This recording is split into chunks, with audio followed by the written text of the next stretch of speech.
Bonjour et bienvenue sur notre chaîne dédiée à l'éducation financière simplement.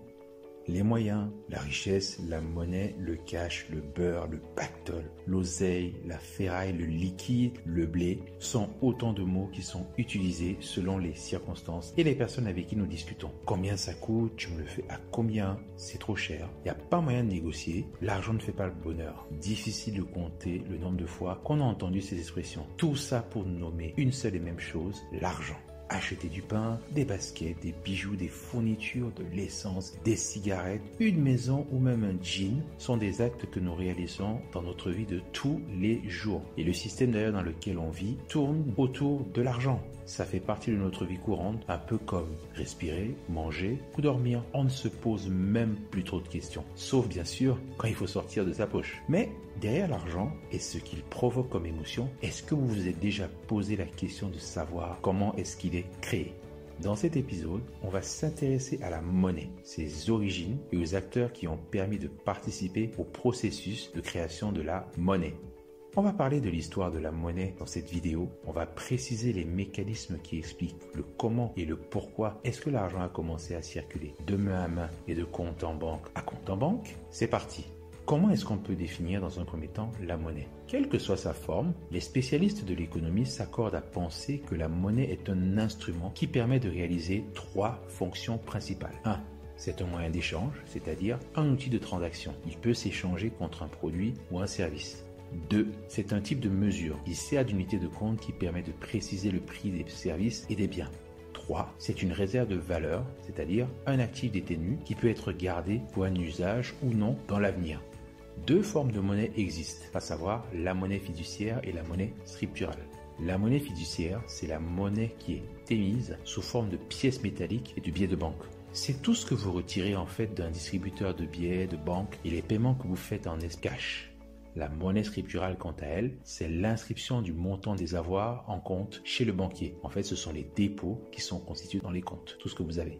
Les moyens de paiement sont des instruments qui permettent d'utiliser la monnaie pour régler des dépenses par des transferts d'argent. Comme la monnaie, il existe deux catégories de moyens de paiement. Les moyens de paiement fiduciaires et les moyens de paiement scripturaux. Les moyens de paiement fiduciaires, ce sont les billets et les pièces métalliques. Les moyens de paiement scripturaux, ce sont les cartes bancaires, les chèques, les virements, les prélèvements et les crypto-monnaies. Sachez tout de même qu'en règle générale, pour information, en France, un commerçant ne peut pas refuser, en principe, un paiement en espèces. D'ailleurs, s'il refuse, il s'expose à une amende. Un professionnel qui refuse un paiement en espèces sans le justifier, c'est-à-dire fausse monnaie, espèces en mauvais état, devises étrangères, etc., encourt une amende. Aujourd'hui, cette amende est de l'ordre d'à peu près 150 €. En revanche, il est possible pour un commerçant de refuser le paiement par chèque, mais il doit en informer la clientèle. Petit point concernant les crypto-monnaies, un commerçant est libre d'accepter ou de refuser les crypto-monnaies et à ce jour, elles n'ont pas de statut légal en France ni de réglementation spécifique. Maintenant, commençons par l'histoire de la monnaie. Quand on regarde l'histoire de la monnaie, beaucoup de noms et de notions reviennent assez souvent. Je pense par exemple à 3 points fréquents qui reviennent, comme Crésus. Qui était Crésus? C'était un roi 600 ans avant Jésus-Christ en Lydie, donc un ancien royaume d'Asie qui se situe aujourd'hui dans l'actuelle Turquie. C'est d'ailleurs à Crésus qu'on attribue la création de la monnaie en or. Dans l'histoire, Crésus est devenu une personne richissime grâce au fleuve Pactole qui contenait de grandes ressources minières très rares, notamment de grosses quantités de pépites d'or. Dites-moi, ça ne vous rappelle rien le mot Pactole? Ben moi si. Ensuite, une autre notion, c'est la notion de denier. Alors, denier, c'est la première monnaie à porter sur l'une de ses faces un chiffre qui indique sa valeur. Aujourd'hui, les deniers publics, c'est l'appellation donnée aux fonds qui appartiennent à un organisme public. Un autre point, c'est Charlemagne, ou une autre personne du moins. C'est un roi et un empereur entre le 8e et le 9e siècle après Jésus-Christ qui décide de remplacer les pièces anciennes par une nouvelle monnaie. Cette monnaie est frappée en argent, unique métal précieux qui était abondant à cette époque, et donc une nouvelle unité de compte est créée à cette période qui s'appelait la livre. Cette monnaie va circuler dans plusieurs pays pendant près de 1000 ans. Une autre information très importante sur la composition de la monnaie en pièces dans l'histoire. Le choix de l'or et de l'argent comme métaux pour fabriquer de l'argent est lié au fait que ce sont des matières rares à l'époque et qui présentaient une grande valeur pour un petit volume et pour un petit poids. Parlons maintenant de l'origine de la monnaie. L'histoire de la monnaie est inséparable de celle de la banque. La Grèce antique constitue l'origine de développement important de l'activité bancaire. À cette époque, l'activité va d'abord se limiter avec ce que l'on appelait les colubistes ou les changeurs. Ensuite, elle va se développer avec les trapézistes qui s'installent sur les marchés. Les trapézistes vont gérer des comptes courants à partir des dépôts de fonds des particuliers. Ce sont des personnes assises derrière une table qu'on appelle trapeza ou trapeza, je ne sais pas, pour compter l'argent récupéré. Ces trapézistes vont développer un système de paiement révolutionnaire. Avec un document émis par le trapéziste de la ville D, le porteur peut retirer une somme d'argent du compte d'un client d'un trapéziste de la ville E. Révolution, non? D'ailleurs, le terme trapeza ou trapeza est toujours utilisé aujourd'hui en Grèce pour désigner la banque. Le mot banque, quant à lui, en français, est né de la Rome antique. Il dérive du mot banca, qui désigne un banc en bois, vous l'avez bien entendu, sur lequel les changeurs réalisaient leur activité. Après les nombreuses conquêtes militaires, l'Empire romain devait faire face aux problèmes de change des différentes monnaies des territoires conquis et de transfert des impôts. Sur la base du modèle grec, on voit donc apparaître des banques publiques réparties dans plusieurs provinces qui disposaient d'une caisse centrale à Rome. Ces banques avaient pour mission d'émettre de la monnaie, de collecter des impôts et de contrôler les cours de change. D'un autre côté, on voit apparaître des banques privées qui ont des fonctions d'agents de change, de changeurs et de notaires. Ces différents acteurs installaient leurs tables et leurs bancs sur le forum ou la place publique où les citoyens de Rome se réunissaient pour traiter d'affaires commerciales, judiciaires ou religieuses. Ils s'installaient en fait également dans les comptoirs qu'ils louaient à l'État. Avec le développement de l'activité dans le temps, l'activité bancaire va se renouveler au Moyen Âge. Au XIe siècle, les marchands italiens des villes de Gênes et de Venise, qu'on appelait les Lombards, installent les comptoirs commerciaux dans les régions d'Orient et en Afrique du Nord. Ainsi, les foires à cette époque deviennent des lieux de rencontre et d'échange entre les marchands italiens et les flamands. En ce qui concerne les paiements en cash, le changeur qu'on appelle dorénavant banquier devait établir le cours entre les monnaies de tous les pays. Les marchands italiens ou les Lombards finissaient par installer des bureaux de change en Flandre, en Angleterre et en France. Pour les paiements dans un délai futur ou à terme, la lettre de change voit le jour comme nouveau moyen de paiement à cette époque. La lettre de change est une reconnaissance de dette pour laquelle un commerçant X s'engage à payer à une date le montant dû à un autre commerçant Y, soit lors d'une prochaine foire, soit à son banquier qui va verser le montant de la dette à la banque du commerçant Y. Grâce au crédit accordé au moyen de la lettre de change, la banque du commerçant X va participer à la création de monnaie. Comment est apparue la monnaie papier? Quelques événements marquants du XVIIe siècle à noter dans 3 villes européennes. La banque de la ville de Venise, créée à cette période, accepte les dépôts et en contrepartie remet au client un certificat, ce qui constitue une forme primitive de monnaie de banque. La banque d'Amsterdam, quant à elle, délivre aux déposants des certificats négociables libellés en monnaie de compte, appelé le Florin Banco, excusez-moi l'accent, qui était utilisé pour les paiements internationaux. Enfin, la banque de Stockholm, en Suède, obéit à des nouvelles règles. Elle est la première des banques à pouvoir distribuer des liquidités sans avoir dû au préalable collecter des dépôts des clients. Banque d'ailleurs qui a fait faillite par la suite. L'émergence de la monnaie fiduciaire. Le processus de création de la monnaie fiduciaire, à savoir les billets et les pièces, apparaît à Londres. L'histoire raconte que les marchands qui déposaient leurs avoirs en or à l'hôtel des monnaies se sont retrouvés dépossédés par le roi Charles Ier d'Angleterre. Pour votre info, l'hôtel des monnaies, c'est un bâtiment où l'on frappe des médailles ou de la monnaie. Ce roi acceptait de remettre leurs déposés des commerçants en contrepartie d'un prêt. Écoutez, c'est comme si vous déposez votre argent à la banque aujourd'hui et vous ne pouvez le récupérer à la condition que vous acceptiez un prêt. En gros, l'argent que vous déposez, à un moment, il reviendra par un autre moyen dans la poche de votre banque. C'est quand même impensable aujourd'hui. On continue. Les marchands devenaient alors très méfiants et ils ont décidé de confier leur liquidité aux orfèvres, qui étaient considérés comme plus fiables à cette époque. Pour information, un orfèvre, c'est un artisan qui fabrique ou qui vend des objets de décoration en métaux précieux très finement travaillés, notamment les chandeliers, les couverts ou de la vaisselle. Les orfèvres vont devenir les banquiers qui vont accorder des prêts contre remise de lettres de change aux industriels, à l'État et aux commerçants.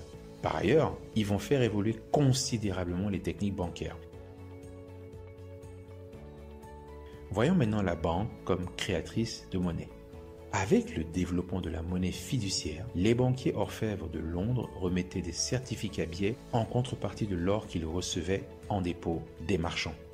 Dès lors que le montant des certificats billets était égal au stock d'or en leur possession, pas de problème. La conversion pouvait être garantie pour tous les détenteurs de certificats au même moment à un instant donné. Ces banquiers, donc dans le temps, ont réalisé que le stock d'or ne diminuait jamais en dessous d'un certain seuil. Ils ont commencé à accorder des crédits en émettant des billets contre une simple reconnaissance de dette et non d'un dépôt d'or, ce qui a amené à la création de la monnaie qu'on appelle ex nihilo, c'est-à-dire à partir de rien. Pas besoin de détenir un stock d'or suffisant par la banque.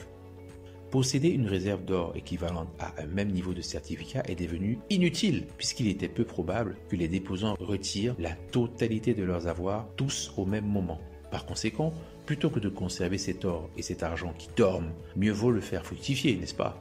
Face à ce constat, au milieu du XVIIe siècle, les orfèvres vont alors commencer à émettre des certificats en échange d'un titre de dette et non d'un dépôt d'or ou d'argent. Prenons un exemple et voyons comment une opération se traduit dans le bilan de ces banquiers orfèvres de cette époque. On va simplifier les choses au maximum. Rappelez-vous avant, on a dit que les banquiers orfèvres de Londres remettaient des certificats billets en échange de l'or qu'ils recevaient en dépôt des marchands. Au départ, au tout début, ils émettaient des certificats ou des reconnaissances de dette auprès des marchands en échange de l'or déposé par ceux-ci. Pour un montant d'or déposé chez le banquier d'une valeur de 1000, on inscrit ce montant à l'actif de la banque. En contrepartie, on inscrit au passif de la banque le montant de 1000 pour montrer que la banque a une dette envers les marchands du même montant sous forme de certificat. Voici une représentation du bilan du banquier au départ. Donc à l'actif, vous avez 1000 et au passif, vous avez 1000. À l'actif, c'est de l'or détenu et au passif, c'est des billets émis pour 1000. Dans le temps, ces banquiers orfèvres qui ont perçu un stock d'or de 1000 ont donc constaté qu'il ne diminuait jamais en dessous d'un certain niveau. Donc, c'est très bénéfique pour eux. Ils vont donc se mettre à émettre des certificats ou des prêts auprès d'autres commerçants sans avoir plus de 1000 de stock.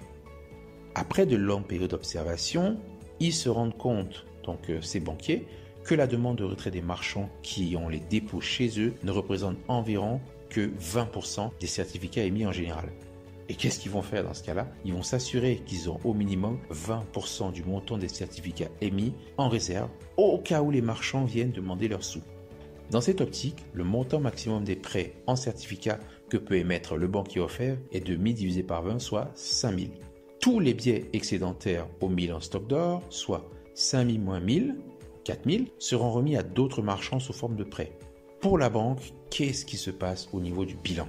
Regardez bien. Pour un stock d'or de 1000, le banquier émet des certificats ou des billets pour 5000, le montant maximum possible qu'elle peut émettre, donc par sécurité. Donc on va voir qu'il y a 1000 à l'actif en or et 5000 au passif qui représentent les certificats maximum émis.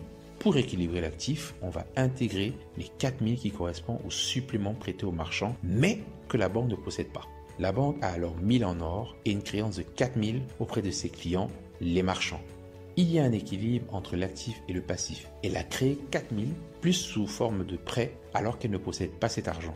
Plus tard, le marchand doit se débrouiller pour rembourser les 4000 qu'on lui a prêtés. La banque a créé de la monnaie pour 4000 alors qu'elle n'a pas de stock d'or équivalent à partir de rien. Regardez le bilan du banquier dans le temps. À l'actif, on a de l'or pour 1000 et au passif, on a des billets pour 5000. On va équilibrer le bilan en créant 4000 € de prêt, ce qui représente des créances auprès des marchands ou des hommes d'affaires. Vous voyez bien qu'ici, il y a création de la monnaie à partir de rien, juste un stock de 1000. Enfin, l'arrivée de la Banque centrale.